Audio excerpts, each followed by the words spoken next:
কত মধুর, কত সুন্দর, কত অসাধারণ তেলাওয়াত করতেন আমার বিশ্বনবী। একবার তেলাওয়াত শুনলে পাগল না হয়ে কেউ থাকতে পারতেন না। বিশ্বনবী ওমর ফারুককে দেখেন নাই, ওমর ফারুক লুকিয়ে লুকিয়ে বিশ্বনবীরে ফলো করে। বিশ্বনবী এশার সালাতে সূরা হাক্কা তেলাওয়াত করতে আরম্ভ করলেন। তেলাওয়াত করতে করতে করতে করতে বিশ্বনবী সামনের দিকে যেতে লাগলেন। বিশ্বনবীর চমৎকার কণ্ঠের তেলাওয়াত শুনে ওমর ফারুক মুগ্ধ হতে লাগলো। ওমর ফারুক অবাক, কিরে এত সুন্দর শব্দের গাঁথনি, এত সুন্দর বাক্য, এত সুন্দর অন্তমিল, এত সুন্দর কথা, এটা কবিতার মতো লাগে। মনে হয় মুহাম্মদ কবি হয়ে গেছে। কি হয়ে গেছে সবাই বলে? মনে হয় মুহাম্মদ কবি হয়ে গেছে, কাব্য প্রতিভা দিয়ে নিজেই কবিতা বানাইছে। ওমর ফারুক যখন মনে মনে ভাবলেন এগুলো মনে হয় মুহাম্মদ কবিতা পড়ে, মুহাম্মদ মনে হয় কবি হয়ে গিয়েছে। ইন দা মিন টাইম বিশ্বনবী তেলাওয়াত করছিলেন সূরা হাক্কা থেকে, ওয়ামা হুয়া বিকাউলি শাইরিন ক্বালিলাম মা তুমিনুন। এর অর্থ হলো এটা কোনো কবির বানানো কবিতা নয়, তোমরা অল্প সংখ্যক লোকই এই কোরআনের উপরে ঈমান আনো। সুবহানাল্লাহ পড়ে। বিশ্বনবী ওমর ফারুককে দেখছে নাকি? কথা কয় না, দেখেছে না? বিশ্বনবীর উপর তেলাওয়াত করে যাচ্ছে। ওমর ফারুক যখন মনে করলেন কিরে এই কথাগুলো এত সুন্দর, এটা মনে হয় কবিতা। ইন দ্য মিন টাইম বিশ্বনবী যে আয়াতটা তেলাওয়াত করছিলেন, কোইন্সিডেন্টলি দৈবাত মিলে গিয়েছে। ওই আয়াতের অর্থ ছিল এটা কোনো কবির বানানো কবিতা না, খুব অল্প সংখ্যকই তোমরা ঈমান আনো। এবার তো ওমর ফারুক আটকে উঠলেন, ঘটনা কি? আমি মনে মনে ভাবলাম মুহাম্মদ কবি, আর যেটা পড়তেছে এটা কবিতা, কিন্তু মুহাম্মদ আমার দেখেও নাই, কিন্তু বলতেছে এটা কবির বানানো কবিতা না। তাহলে মুহাম্মদ মনে হয় গণক হয়ে গেছে। কার মনে কি চলে না দেখেই বলতে পারে। নাউজুবিল্লাহ পড়বেন না? ওমর ফারুক এবার মনে মনে ভাবে মুহাম্মদ তাহলে কবি না, আগেরটা ভুল ধারণা আমি করেছি। মুহাম্মদ কবি নয়, মুহাম্মদ হলো গণক। আওয়াজ করে পড়েন না আউযুবিল্লাহ। মুহাম্মদ মানুষের মনে কি চলে গণনা করে সব টের পেয়ে যায়, সব বুঝতে পারে। বিশ্বনবী তখন যে আয়াতটা তেলাওয়াত করছিলেন সেটা হলো ওয়ালা বিকাউলি কাহিনিন ক্বালিলাম মা তাযাক্কারুন। বিশ্বনবী তখন যে আয়াতটা তেলাওয়াত করছিলেন এই আয়াতের অর্থ হলো এটা কোনো গণকের বানানো কথা নয়, খুব অল্প সংখ্যক লোকই তোমরা উপদেশ গ্রহণ করো। বিশ্বনবী ওমর ফারুককে দেখে? কথা কয় না, দেখে না, কিন্তু মিলে যাচ্ছে। ওই আয়াতের পরের আয়াতটা ছিল এটা গণকের বানানো কোনো গণনা নয়, খুব অল্প সংখ্যকই তোমরা ঈমান আনো।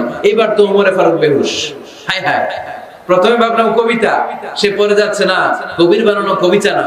এরপর মনে মনে ভাবলাম মনে হয় গণক, সে বলে না এটা গণকের বানানো গণনা নয়। তাহলে এটা কি? এটা কি কি এটা কি পড়ে মুহাম্মদ, যার কণ্ঠের তেলাওয়াত শুনলে মানুষ পাগল হয়ে যায়। বিশ্বনবী তখন পড়তে আরম্ভ করলেন তানজিলুম মির রাব্বিল আলামিন। এর মানে হলো এটা কবিতা না, এটা গণকের বানানো গণনা না, মানুষের বানানো কিচ্ছু না, এটা গোটা বিশ্বের রব আল্লাহ পাকের বাণী। সুবহানাল্লাহ পড়েন। এই 2 নাম্বার ডোজ পড়লো। প্রথম ডোজ পড়ছে দোয়ার ডোজ। প্রথম ডোজ কিসের? দোয়া। 2 নাম্বার সূরা হাক্কা দিয়ে আল্লাহ দিলেন এক ধাক্কা। এই সূরা হাক্কার ওই ঘটনার পর ওমর ফারুক তো পাগল পড়া, কি ঘটে গেল আমার সাথে ওই দিন। আমি মনে মনে যা ভাবি সব মুহাম্মদ বুঝে। আল্লাহ 2 নাম্বার ডোজ দিলেন সূরা হাক্কা দিয়ে এক ধাক্কা। সুবহানাল্লাহ পড়েন। এরপর ওমর ফারুক প্রায় বিশ্বনবীর কথা ভাবেন, বিশ্বনবী কোথায় যান লুকিয়ে লুকিয়ে দেখেন। এবার রব্বুল আলামিন ভাবলেন এবার সূরা তাহা দিয়ে আমি 3 নাম্বার ডোজ দিয়ে দিব। পড়েন সুবহানাল্লাহ।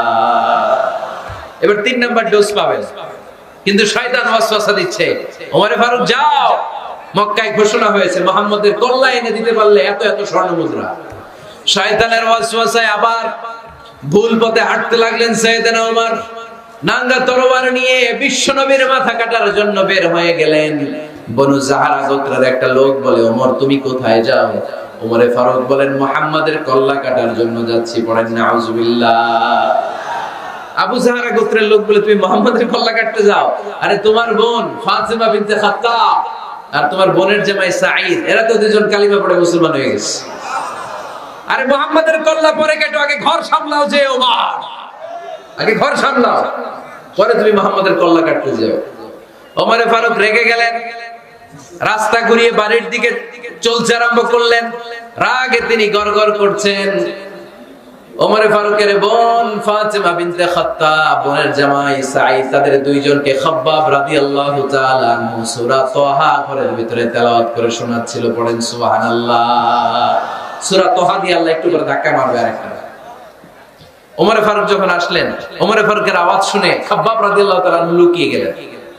ওমরে ফারুক দরজার মধ্যে কড়া নাড়লেন। বোন বলে, কে তুমি? সাইয়েদনা ওমর বললেন, আমি ওমর। খুলে দেয়া হলো। ঘরের ভেতরে ঢুকেই কথা নাই বার্তা নাই, নিজের আপন বোনকে মারতে শুরু করলো। ওমর বোন জামাইকে আঘাত করতে শুরু করলো। মারতে মারতে নিজের কলিজার টুকরা বোনকে, বোনের জামাইকে সাইয়েদনা ওমরে ফারুক পিটাতে পিটাতে রক্তাক্ত করে ফেললেন। গা দিয়ে ফিনকি বের হয়ে যখন রক্ত বের হয়, সাইয়েদনা ওমরে ফারুকের দিলের মধ্যে মায়া তৈরি হয়ে যায়। সাইয়েদনা ওমর, কি এমন বাণী তোদের শোনায় যে বাণী শুনে সব ওরা মুহাম্মাদের দলে চলে গেলি? কি আছে মুহাম্মাদের কাছে? কি কি জাদুটা? কি কি জাদু পেলি সেখানে? আমার একটু দেখা। বোন ফাতেমা বলে, না ভাই, ইন্নাকা রিজিস, তুমি নাপাক। লা ইয়ামাসসুহু ইল্লাল মুতাহহারুন, পাক পবিত্র না হয়ে আল্লাহর এই কালামে স্পর্শ করা যায় নাকি? আওয়াজ করে বলেন, স্পর্শ করা যায়? ভাই তুমি গোসল করে আসো, তাহলে তোমার হাতে তুলে দিব, তুমি পড়লেই বুঝতে পারবা কি আছে আল্লাহর এই কোরআনে। সুবহানাল্লাহ পড়েন। সাইয়েদনা ওমর ফারুক গোসল করে আসলেন। বোন আবার সূরা তাহা চামড়ার মধ্যে সূরাতু তাহার কিছু অংশ লিখে খাব্বাব রাদিয়াল্লাহু তাআলা আনহু লুকিয়েছিলেন ওনার হাত থেকে। সূরা তাহার অংশটা নিয়ে সাইয়েদনা ওমর ফারুকের বোন ওমর ফারুকের হাতে দিয়ে বলল, ভাই তুমি আসার আগে এই অংশটা সবাই মিলে তেলাওয়াত করছিলাম। ওমর ফারুকের হৃদয়টা তখন একেবারে নরম, কারণ আগে ধাক্কা খাইছে কয়টা? জোরে বলতে হবে। প্রথম ধাক্কাটা কিসের? হ্যাঁ, দোয়া। দ্বিতীয়টা হাক্কা, সূরার নাম হাক্কা দিয়ে দিয়েছেন আল্লাহ, হাক্কা। এবার দিল সূরা তাহার ধাক্কা। ওমর ফারুক হাতে নিলেন। খুব ভালো আরবি জানতেন, চমৎকার আরবির অর্থ বুঝতেন, কারণ আরবি ভাষাভাষী মানুষ। হাতে নিয়ে নজর দেওয়ার পরে ওনার চোখ দিয়ে ধার ধার করে পানি বের হয়ে গেল। ওমর ফারুক আয়াতগুলোর দিকে তাকিয়ে পড়তে আরম্ভ করলেন। তাহা মা আনজালনা আলাইকাল কুরআনা লিতাশকা ইল্লা তাযকিরাতান লিমান ইয়াখশা تنزيلا ممن خلق الأرض والسماوات العلا। পড়েন সুবহানাল্লাহ। উনি পড়তে আরম্ভ করলেন, তাহা মা আনজালনা আলাইকাল কুরআনা লিতাশকা, এই কোরআনকে হতভাগা জাতি হিসেবে থাকার জন্য তোমাদের উপর নাজিল করি নাই। তানজিলাম মিম্মান খালাকাল আরদা ওয়াস সামাওয়াতিল উলা, এটা ওই রবের পক্ষ থেকে, ওই সত্তার পক্ষ থেকে নাজিল হয়েছে, যেই রব জমিন তৈরি করেছেন, যেই রব বিশাল সুবিশাল আকাশও তৈরি করেছেন। সুবহানাল্লাহ। সূরা তাহা এই চমৎকার অসাধারণ শব্দ গাঁথুনি দিয়ে এই আয়াতগুলো যখন পড়তে আরম্ভ করলেন, ওমর ফারুক আর নিজের উপর ব্যালেন্স রাখতে পারলেন না, আর ধরে রাখতে পারলেন না। এবার ডাইরেক্ট অ্যাকশন। এবার কি? এবার কি? 3 নাম্বার ধাক্কা খেয়ে, সূরা তাহার ধাক্কা খেয়ে আর সামলাতে পারলেন না, পাগলের মতো হয়ে গেলেন। বলতে আরম্ভ করলেন, আইনা মুহাম্মদ, মুহাম্মদ কোথায়?